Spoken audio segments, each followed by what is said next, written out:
Good morning. How's everyone doing today? There you go. Good morning. The ladies had a last gift. Good deal. They don't need no stinking rules. Good turnout. Good. You know, Hold on. Okay. Go ahead. I did find a suppository in my ear, Yeah. but then that cleared up the mystery of where my hearing aid is.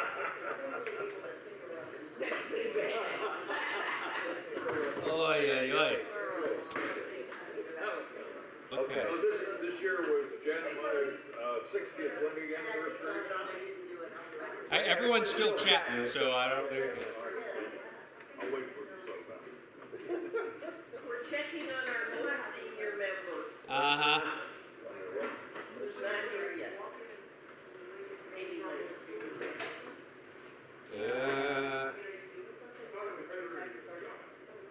All right. So anyway, it was our 60th wedding anniversary, and I wanted to get her something with diamonds in it. But I was on a limited budget, so I got her a deck of cards. And you're What? still alive. I don't. What? It's not even funny. So can you wear a card or refrigerator? Cut below the belt. Okay. So I do have something to share. It's your fault, Beth. I got that from your fault. I do have something to share. When we were up in Missouri, Okay, great. we were told that Ben is going to be an aunt or uncle again. Yay! Oh, we can tell it. Really? Uncle. Ben is going to be an aunt or uncle again. An aunt or uncle again. Or He's going to be an uncle. he's going to be an uncle. Yeah. I mean, But that's how we on that one. Yes, he is going to be an uncle again. We don't, of course, know boy or girl yet. Oh, no. That's awesome. It is. I'm glad we can. How did Ben react? Well, he started telling people right away, and we're like, dude, you can't tell people yet. And so he tell people, and we're like, yeah, well, that's just kind of wishful thinking, or someday maybe, because Ben can't keep a secret. So what does this one do?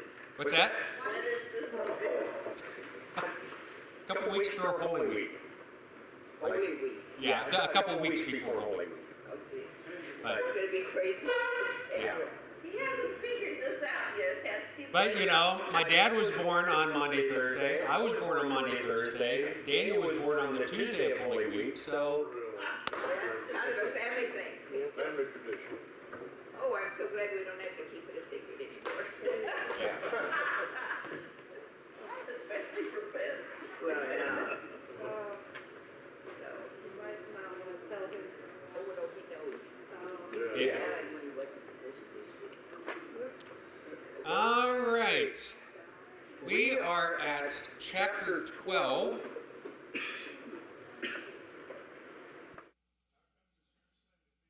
Moses and ours is Joshua. Well, it talks about the ones viewed by Moses, and then it talks about the ones viewed by Joshua. So the heading is correct for both. It's just it covers Moses first and then Joshua. I suspect your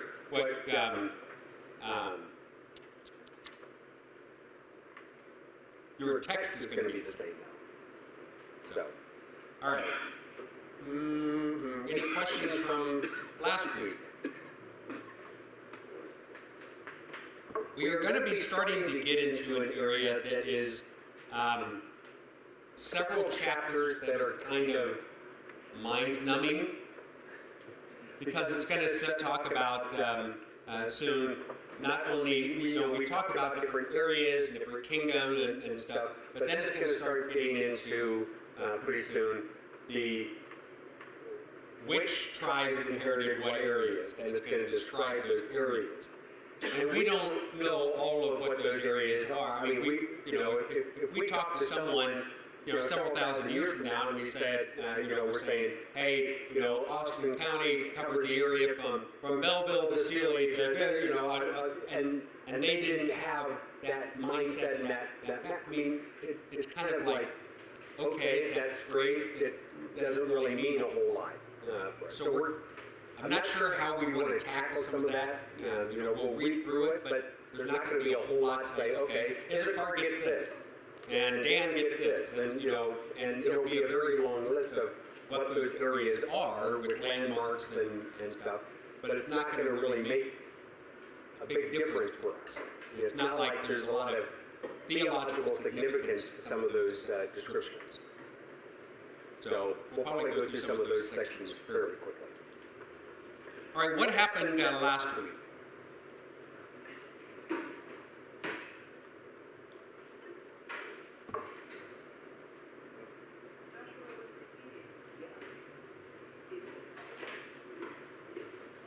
Yeah, I talked about Joshua's southern conquest and then some of the northern conquest.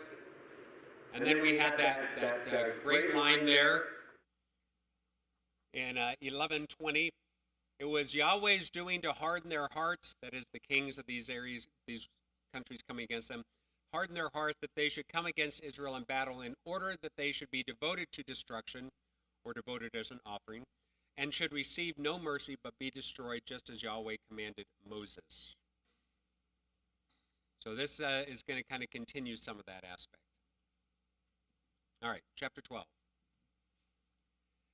These are the kings of the land whom the people of Israel defeated and took possession of their land beyond the Jordan towards the sunrise, from the valley of the Arnon to Mount Hermon, with all the Arabah eastward. Okay, we can at least look at some of that over here. So if we're looking at our faithful map,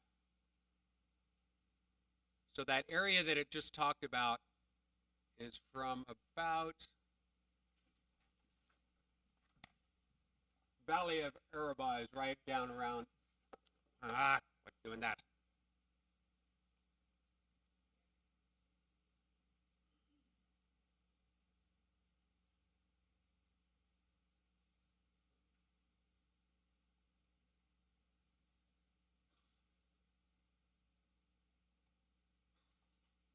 Okay, so Arabah is down around here, and Mount Hermon is way up right about over here.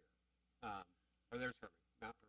So it's talking about this area. So that's how we know that this first section is talking about Moses, because this was done before they entered the land. So when it starts out this section, it's talking about the area before it was done by Moses, then it's going to talk about the area done by Joshua.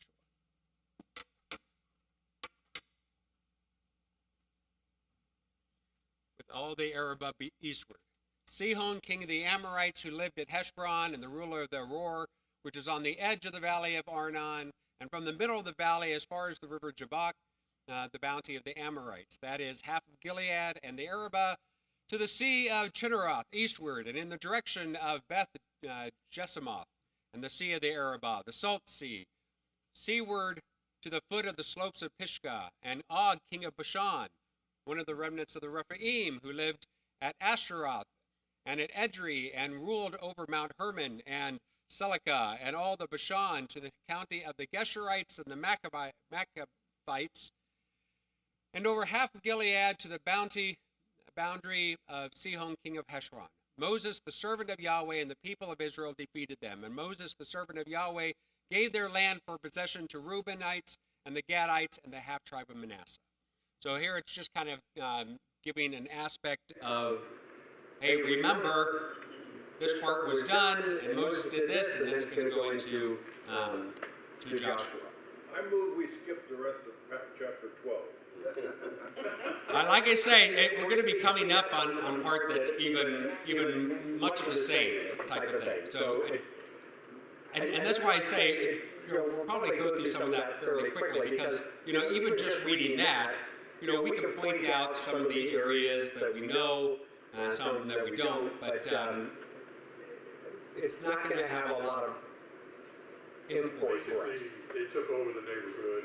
They took over the neighborhood. Yeah. Yeah, I mean, Yeah. big long story short. Yeah. So I mean, we can say, you know, the Amorites were kind of down around here, and then Og and Bashan, the Bashan area, it kind of is up below around here, this area. So yeah, it's talking about all of this area that they did beforehand.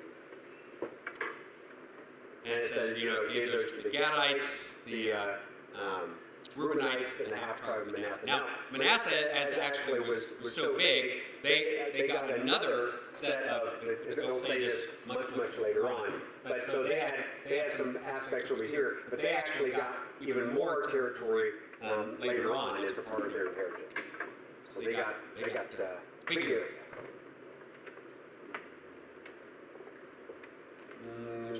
Okay, anything on this section? So, actually, tribe of Joseph is not mentioned anymore, it turns into Manasseh and Ephraim. Usually, there is a little bit talk about Joseph later on, but yeah, it's usually Ephraim and Manasseh that are discussed instead. All right. So those are the ones defeated by Moses before they entered. Now it's going to talk about the kings defeated by Joshua. And these, so Moses did that, and these are the kings of the lands whom Joshua and the people of Israel defeated on the west side of the Jordan. From Baal God, that you can tell whose God they worship there, in the valley of Lebanon to Mount Halak, that rises toward Seir, and Joshua gave their land to the tribes of Israel as a possession according to their allotments. In the hill country, in the lowland, in the Arabah, in the slopes, in the wilderness, and in the Negev, in the land of the Hittites, which is up north, and the Amorites, the Canaanites, the Perizzites, the Hivites, and the Jebusites.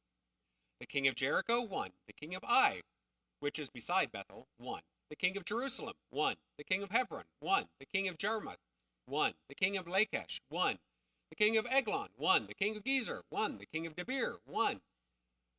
Where am I? The king of Geder, 1. The king of Hormath, 1. The king of Arab, 1. The king of Libnah, 1. The king of Adullam, 1. The king of Mekkedah, 1. The king of Bethel, 1. The king of Tappuah, 1. The king of Hepher, 1. The king of Aphek, 1. The king of Lasharon, 1. The king of Madon, 1. The king of Hazor, 1. The king of Shimron Meron, 1. The king of that's too many consonants there, 1. The king of Tanakh, 1. The king of Megiddo, 1. The king of Kadesh, 1. The king of Jokneam in Carmel, 1. The king of Dor in Naphathar, 1. The king of Goiam in Galilee, 1. The king of Tisra, 1. In all, 31 kings. You know, for our purposes, that last line probably would have been enough. A bunch of kings all over, 31 in all. They call them kings, but really they were just the mayors of towns, weren't they? I mean, every kingdom is just a town. Hey, we talk about being king of our own castle in our home. Well, that doesn't have anything to do with it. I mean, you're talking about, if you're trying to say, well, it's just kind of like a fiefdom or something, but I mean, they were all independent of each other. So, you know, what constitutes a kingdom? What constitutes a territory? When you think of a king, though, you really think of a big deal. Like, You usually do, but it's not necessarily the case. like he said, it's be like the mayor of Sealy or something. But I mean, okay, you have Luxembourg, its own country, right? Yeah, there's some real small countries. Yeah, I mean, so, But even that's bigger than any of these.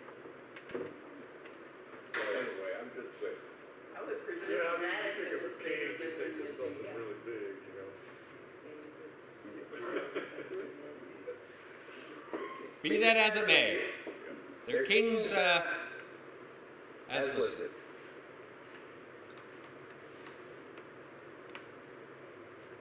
More to go. 13. That was all chapter 12. Oof.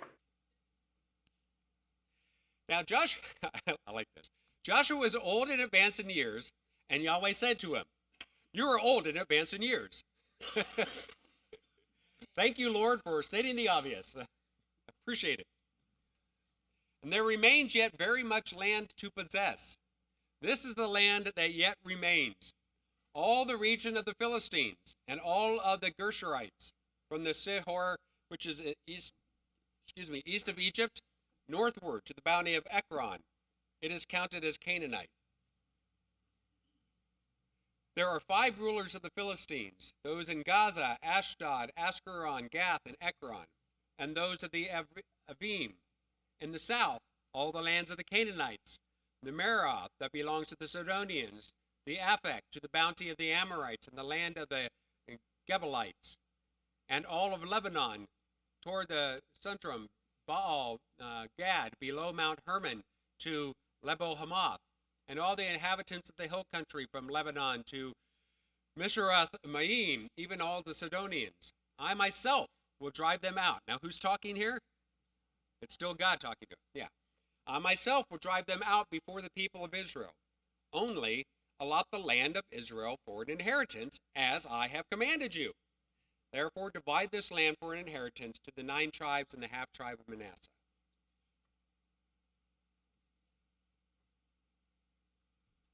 Anything?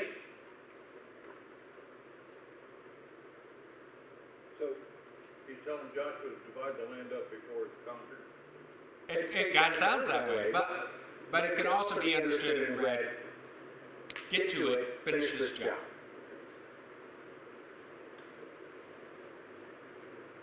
So they've been neighbors with these guys a long time now, since he got old, but now we're gonna kick you out. Yep. Yep. We're not gonna like you anymore. Yeah. Not going to be on the Christmas card list, because, Christmas won't be around for a while.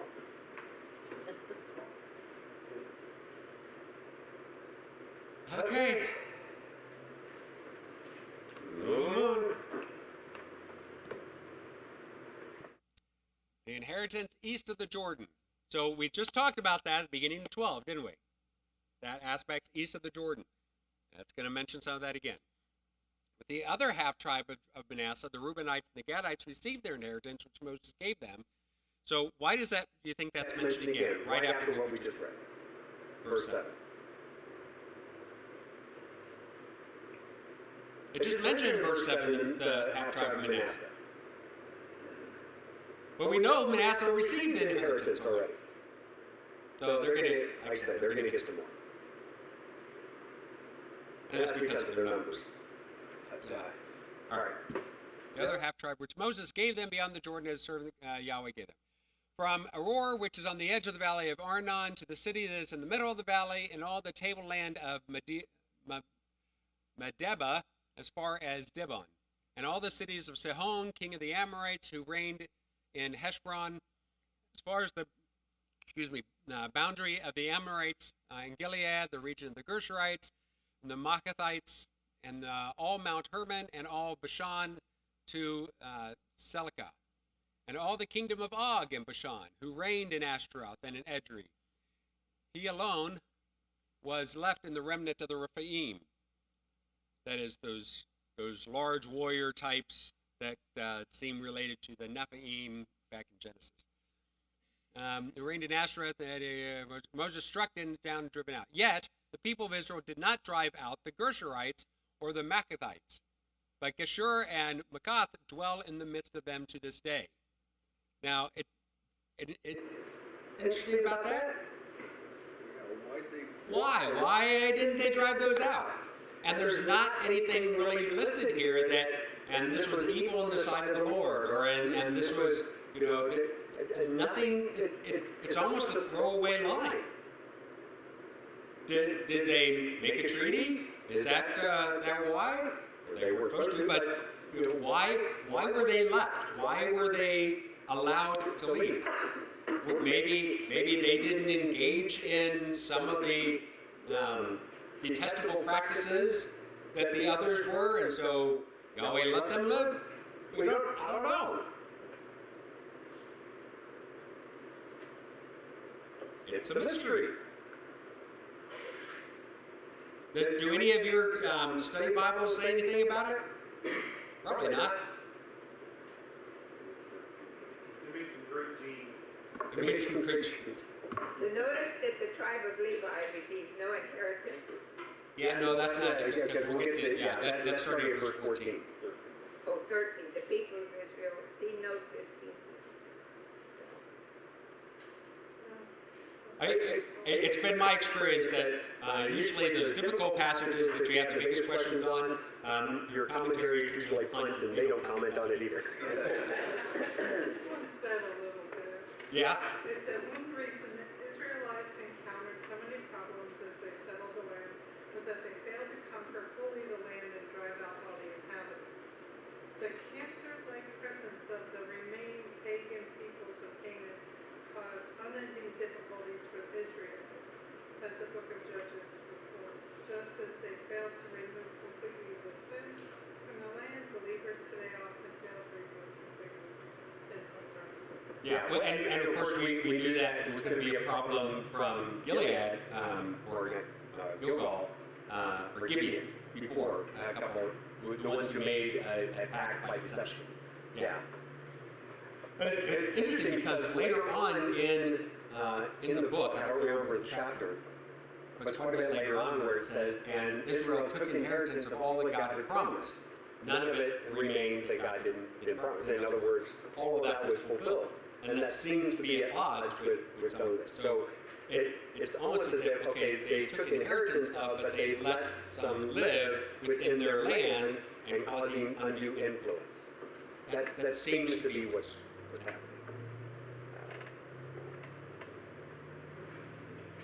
All right, 14. To the tribe of Levi alone, Moses gave no inheritance. The offerings by fire to Yahweh, God of Israel, are their inheritance, as he said to them. All right, what does that mean? They were the priestly tribe. The tithes and offerings went to support them.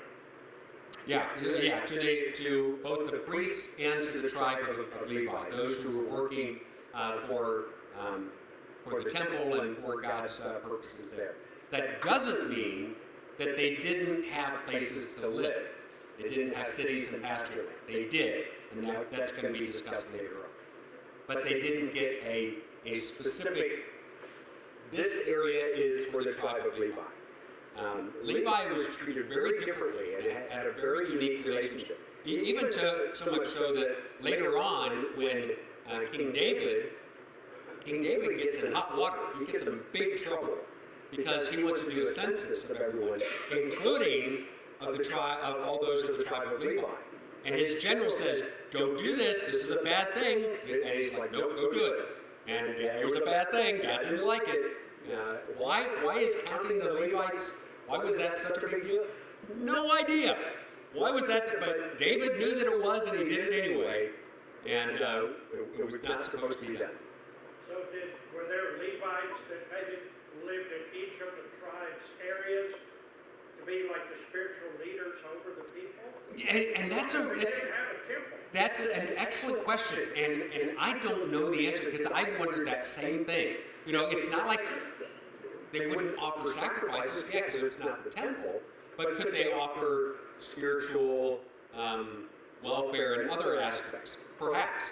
Or perhaps it was when they are not on duty, when it's not their turn to serve, they could go back and live here. And, you know, did they have a rotation schedule? I don't know.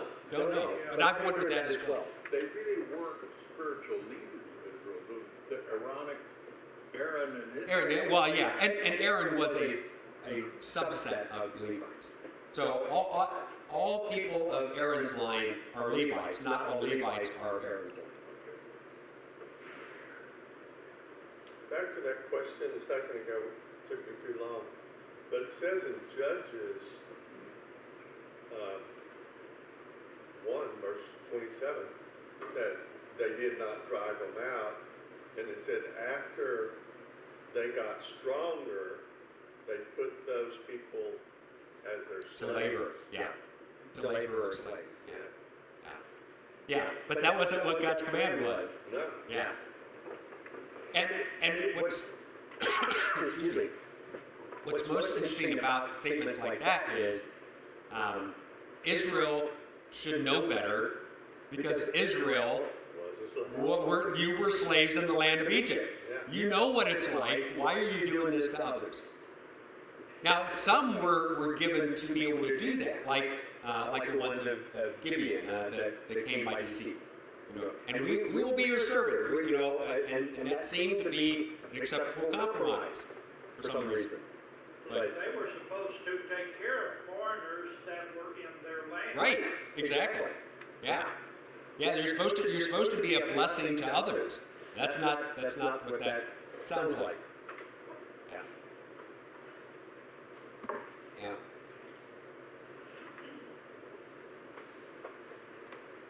"15.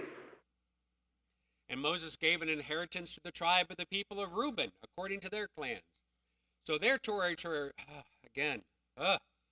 their territory was from Aror, which is on the valley of Arnaran, to the city that is in the middle of the valley, and all the tableland of Medeba, with Heshbon and all its cities. They're in the tableland, Dibon, okay, blah, blah, blah, blah, blah. I am not going through all that. 21. That is all the cities of the tableland, all the kingdoms of Sihon, king of the Amorites, who reigned in Heshbon, whom Moses defeated with the leaders of Midian, Ebi, Rechem, Azur, Hur, Reba, and the princes of Sihon, who lived in the land. Balaam, also the son of Beor, the one who practiced divination, was killed by the sword by the people of Israel among the rest of their slain. And the border of the people of Reuben was the Jordan as a boundary. This was the inheritance of the people of Reuben, according to the clans with their cities and villages.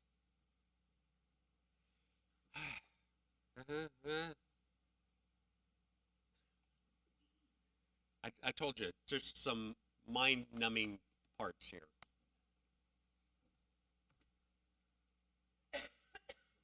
Do we read all of this? How do you?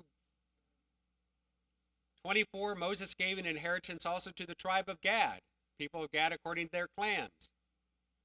I'm going to jump down to 28. The inheritance of the people of Gad according to their clans with its cities and villages.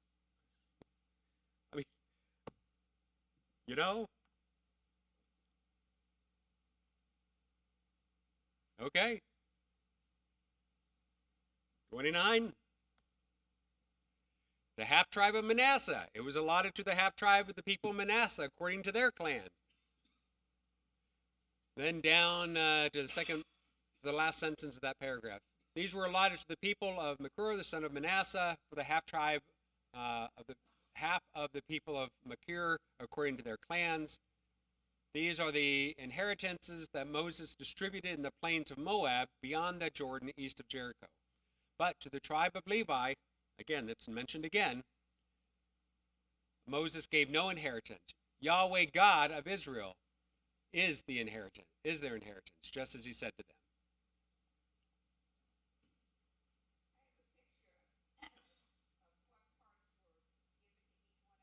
Oh yeah, they're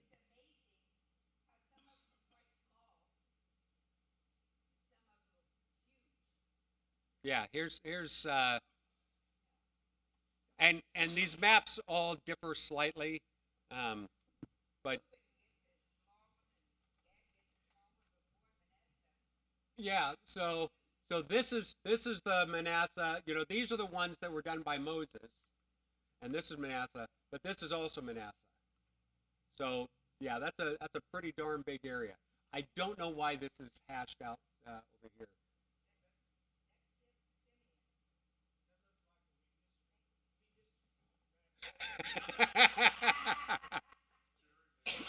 Gerrymandering right here. Yeah. Yeah, but so what was the reason why some were smaller and some were larger? Yeah, it's more people. It's the number of people in the tribe. Well, also, I think sometimes the smaller ones might be the more fertile land, and the bigger ones might be more arid, so. Well, and it was probably taken into consideration, you know, is this tribe more agricultural? Do they have more livestock? You know, and so those areas that would be more suitable for them would be taken, as opposed to those areas where you have more skilled labor, maybe of, you know, stonemasons or woodworkers with the trees of Lebanon. You know, those types of things would be a lot of different areas as well. I mean, I cannot imagine it being a very enviable job to try to figure out who gets what. So who did decide? Well, okay. Yeah, that was the. What is our story about? Jesus. Okay. Yeah. I mean, Joshua, but also the priest, the high priest. They were making these allotments, and it says that actually later.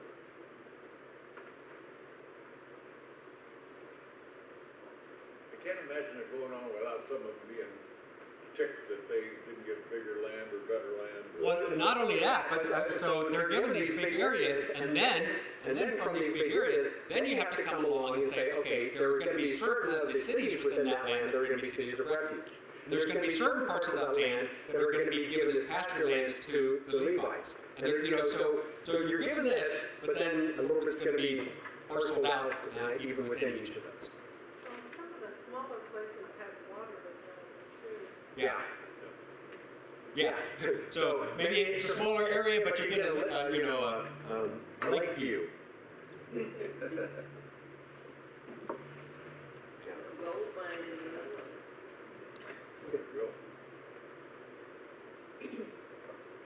All right. 14. Well, back to 13, it says that there were 60 cities just in Bashan. All the towns of jail. Yeah, so 60 cities. So it's like, yeah, if you're looking, if I can.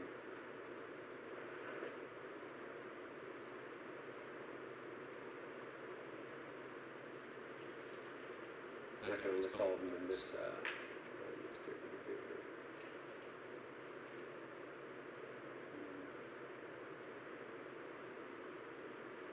Sean is up around here. But you can see as you just zoom in, I mean, Bashan is actually over here. But I mean, in each of the, we mentioned Edgery before. You know, I mean, there's even in between some of these, there's going to be a lot of different cities. You're talking about a lot of cities. Not very big cities, most of them, but cities nonetheless.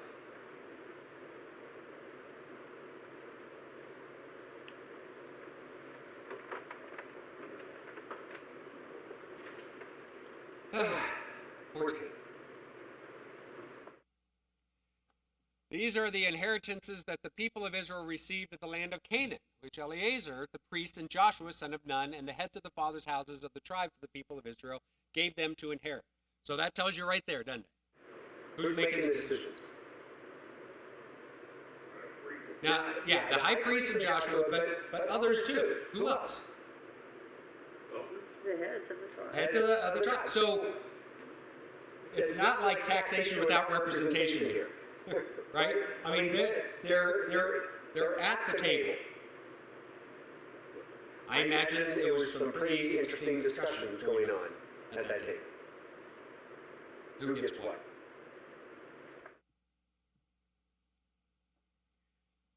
Their inheritance, yeah. By lot was their inheritance. It wasn't even a. Yeah, it's kind of like, but there were exceptions to that, and because there were people who came up to Joshua and asking him directly, and he gave ones directly. So how did it actually work?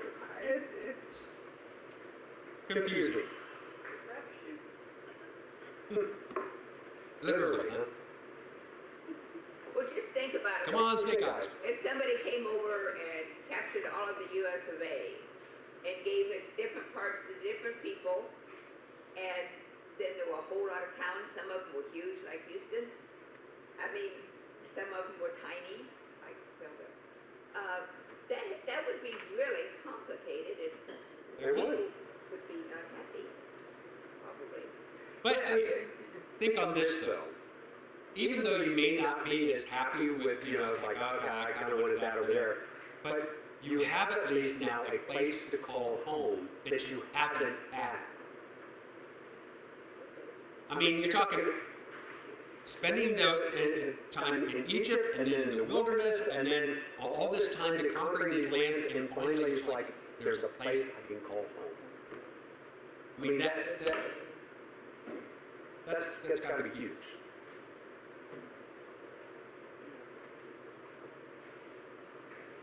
All right, 2.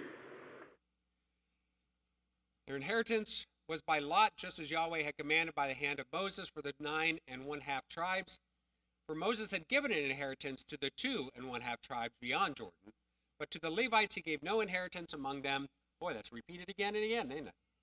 The people of Joseph were 2 tribes, Manasseh and Ephraim. No portion was given to the Levites in the land, but only cities to dwell in, from the land of pasture lands to their livestock, to their substance. The people of Israel did as Yahweh commanded Moses. They allotted the land. So that's, if that's your ending line, they allotted the land.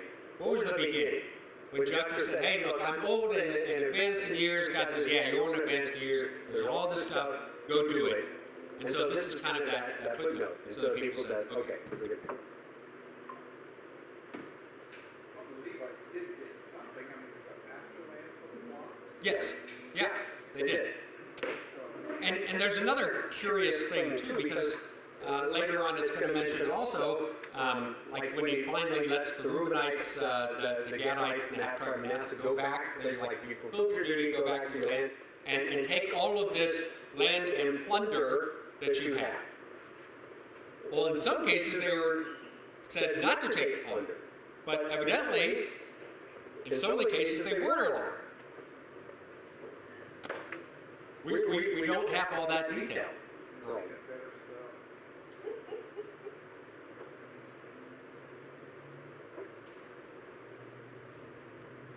All right, 6. So this is one of those examples of someone coming up to Joshua. This is my question. When they came up and asked this of Joshua, and Joshua granted it, was it Joshua granting it, or Joshua said, hey, let me take it back to the group, we'll discuss it, we'll come back. Don't know. But this is just the way it's written here. All right. Caleb. Who's Caleb? Joshua's offside. Yeah, so the one with Joshua, the only other one of his age bracket of guys that was alive when they entered. When they entered the wilderness. But they were the 2 that gave a good report. Right, or a truthful report, a right report, a godly report. Yeah, they're the only ones who did. Because they knew God was on their side and that God would help them take the land. And Caleb's going to remind Joshua exactly of that. Yeah. Yeah. As if Caleb's like, hey, don't forget. I know the situation. So was it Caleb that finally got his mountain? Finally got his what? This mountain. Well, so he's going to request his inheritance here and what he's going to get. Yeah. All right. The people of Judah came to Joshua at Gilgal. And Caleb, son of Jephunneh, the Kenizzite, said to him, you know what Yahweh said to Moses, the man of God in Kadesh Barnea, concerning you and me. I was 40 years old when Moses, the servant of Yahweh, sent me from Kadesh Barnea to spy out the land, and I brought him word again as it was in my heart. But my brothers who went up with me made the heart of the people melt, yet I wholly followed Yahweh my God. Okay, I just find this funny, because Caleb's talking to Joshua as if he's the only one, and he's talking to the other one who was there and did the same thing. It's almost like, I was this way. I don't know about you. Yeah, I mean, it's very interesting. Um, Mel. that's the other spies, the other 10 spies. And because that's exactly the wording that's used when they came back. When they came back, these people are like giants, were like, grasshopper, and it made the heart of the people melt. So it's harkening back to that same visual, that same wording. Well, my brothers went, yet I wholly followed Yahweh my God. Now it could be I wholly or I wholly followed God. Moses swore on that day, saying, surely the land on which your foot has trodden shall be an inheritance for you and your children forever, because you have wholly followed Yahweh my God. And now, behold, Yahweh has kept me alive, just as he said, these 45 years since the time that Yahweh spoke this word to Moses, while Israel walked in the wilderness. All right, what does that tell you? He was 85. Yeah, so it's been 5 years since they crossed over the Jordan. A lot of people. Yeah. While Israel walked in the wilderness. Now, behold, I am this day 85 years old. I am still as strong today as I was in the day that Moses sent me. Good for you, man. My strength now is at my strength was then, for war and going and coming. Now, give me this, excuse me, this hill country of which Yahweh spoke on that day. For you heard on that day how the Anakim were there with great fortified cities. It may be that Yahweh will be with me, and I shall drive them out, just as Yahweh said. All right, so do you remember who the Anakim are? The giants. Yeah, so there's some connection between the Nephilim, the Rephaim, and the Anakim. And what that is exactly is very puzzling and confusing.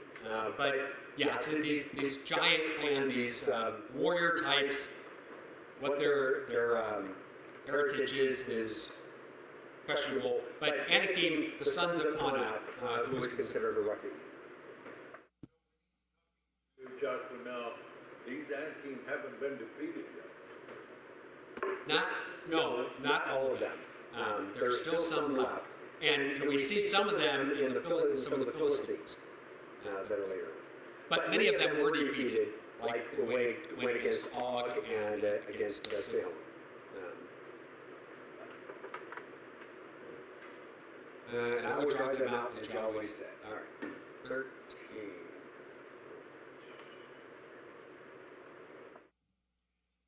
Joshua blessed him and gave him Hebron to Caleb, son of Jephunneh, for an inheritance. Therefore Hebron became the inheritance of Caleb, the son of Jephunneh, the Kenizzite, to this day, because he wholly followed Yahweh, the God of Israel. Now the name of Hebron formerly was Kiribath Arba. Arba was the greatest man among the Anakim, and the land had rest from war. All right, it's that area, that Kiribath Arba, is going to be mentioned again several times. But Arba, so why did he change the name? Because Arba was the greatest of them among the Anakim. He was the greatest, an embodiment of idolatry, of false worship, of those who were against God.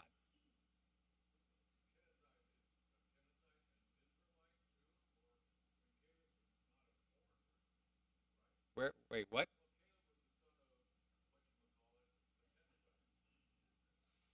Oh, the Kenizzite. Yeah. So, you mean who are the Kenizzite? I'm assuming I haven't looked into this, but they would be one of the sub tribes, lines. But no, the Kenizzite is not of the Kiriath. It's not. This is not related to this. That's a pretty good, that would be nice to have on your tombstone, that this man wholly followed the Lord God of Israel. That's not a bad epitaph. That's a wonderful testimony about his personal character.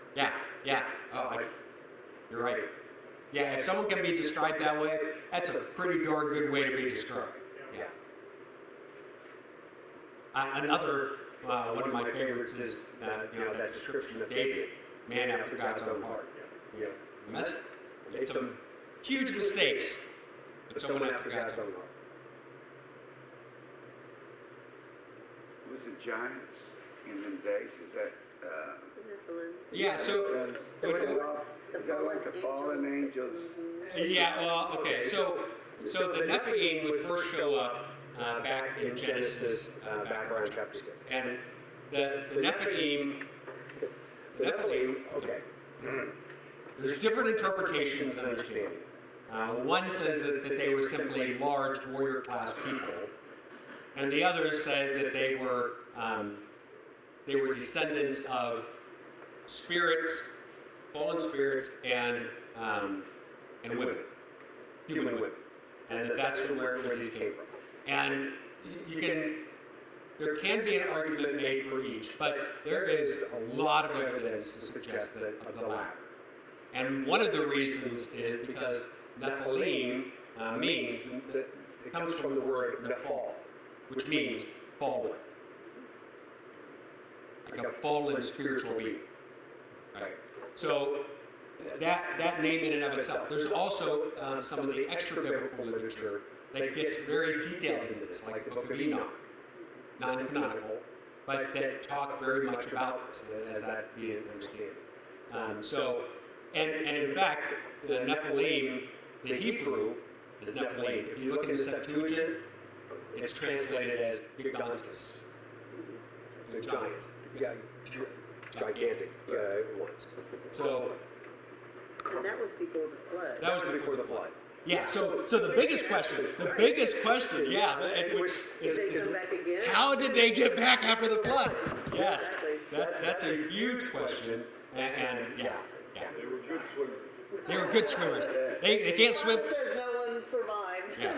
No one survived. Giles. This is a matter of date and time, but when it says to this day, like what do we know the length of time that this was written? Yes, that was in our when we first started this, and I don't remember. Hold on. It's believed that the Exodus took place in 1446 BC. Yeah, hold on.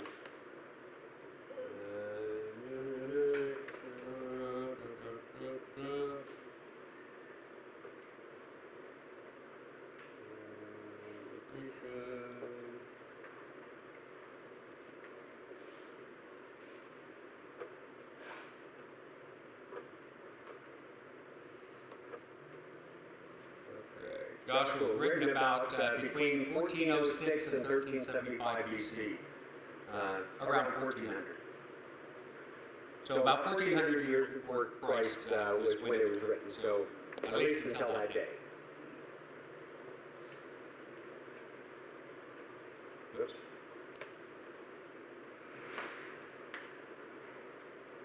Where are we? All right, 15?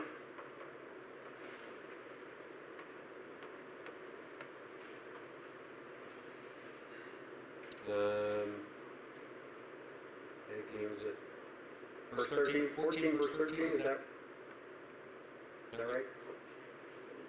Okay.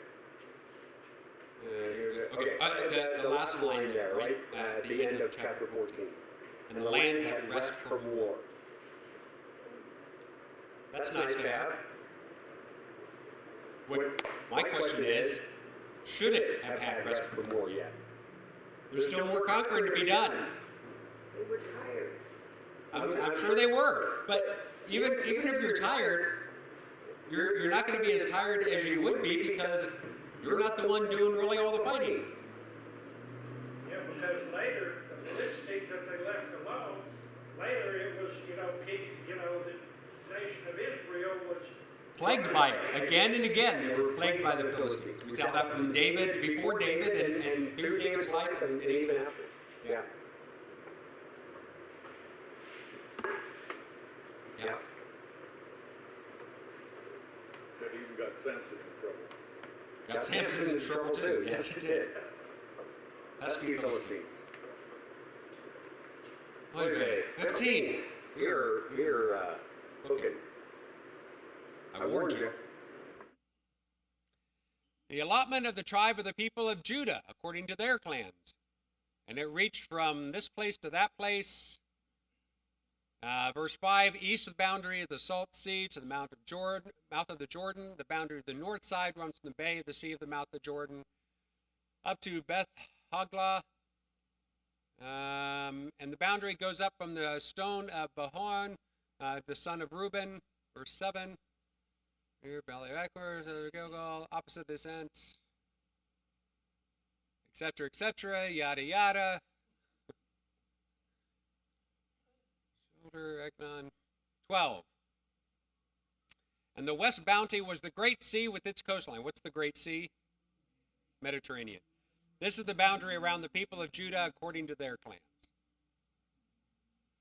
According to the commandment of Yahweh to Joshua, he gave to Caleb, the son of Jephuel, a portion among the people of Judah. Here's that same word again. Kiriath Arba, that is Hebron. And it mentions again, it just did this. Reminder, Arba was the father of Anak, that is the chief of the Anakim. And Caleb drove them out from there, the three sons of Anak, Shishai and Ahiman and Talmai, descendants of Anak. And he went up from there against the inhabitants of Debir. And Caleb said, 16, whoever strikes Kiriath Sepher and captures it, to him I will give Achshah, my daughter, as a wife. And Othniel, the son of Kenaz, brother of Caleb, captured it. And he gave him his daughter as wife. When she came to him, she urged him to ask his father for a field. And she got off her donkey. And Caleb said to her, what do you want? She said to him, give me a blessing, since you have given me the land of the Negev. Give me also a spring of water. Yeah, why not? He gave her the upper springs and the lower spring. I couldn't turn his daughter down. Was it that an uncle? Yes, yes it was. Uncle and niece. Yes. Yes. Was right. Well, you know, quite often, someone's giving away their daughter in marriage. Is that a good thing or a bad thing? Well, I mean, it certainly, we question the morals of it in our society and things, but it was mutually beneficial in many ways. It provided structure and safety for the women, and it provided a line for the men.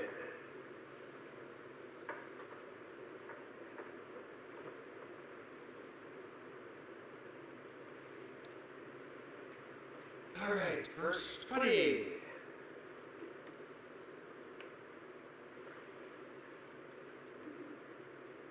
This is the inheritance of the tribe of the people of Judah according to their clans. And a bunch of cities. Last line. In all, 29 cities with their villages. In the lowland, it lists some other ones. 14 cities with their villages and more. 16 cities with their villages and more. 9 cities with their villages and more. With their villages. Its villages. The Great Sea at its coastline. 11 cities and their villages. 54, 9 cities with its villages. 59, 6 cities and their villages. 6 cities and their villages. 63. But the Jebusites, the inhabitants of Jerusalem, the people of Judah, could not drive out. So the Jebusites dwell with the people of Judah at Jerusalem to this day. Question. Why couldn't they drive them out? God didn't want them to be driven out. I mean, that seems odd. That seems improbable. Yeah, didn't King David buy the threshing floor from a Jebusite? And that was what they believed was the exact spot that Abraham built the altar to strike his son on. I have vague recollection. You may be right. I don't recall, but there's something about the that. temple was built over, and that was the Holy of Holies on that same exact site.